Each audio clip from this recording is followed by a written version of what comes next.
Battle of Edington took place between the Alfred the Great, King of Wessex, who defeated the great heathen army, led by the Dane Guthrum.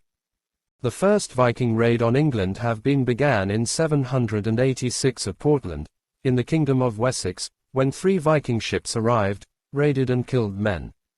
In 793, in the Kingdom of Northumbria, Vikings raided a holy island of Lindisfarne, and after sacking Lindisfarne the raids became more common around the coasts. The raiding continued, and with each year became more intense. It escalated further with the arrival of the great heathen army in 865 AD. By 9th century, the Vikings had invaded the British Isles, and pushed back the Saxons people.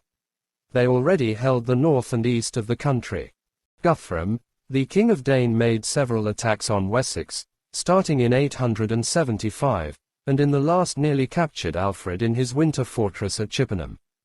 Alfred's court fled, and he was forced to take refuge in the marshes of Athelney in Somerset.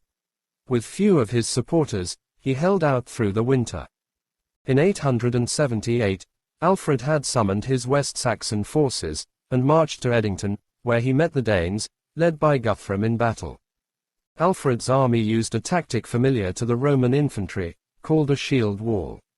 Shields were placed side by side, creating a wall. Spears were pushed through small openings in the shield wall. In a fierce battle that lasted all day, Alfred's men tore down the Danes. He chased the Danes back to Chippenham, and trapped them within his own fortress. When the Danes had taken refuge in the fortress, the Saxons removed all the food, that the Danes might be able to capture, and waited. After 14 days of starvation, the hungry Danes sued for peace, giving Alfred solemn oaths that they would leave his kingdom immediately. Alfred realized that he could never drive the Danes out of the rest of England.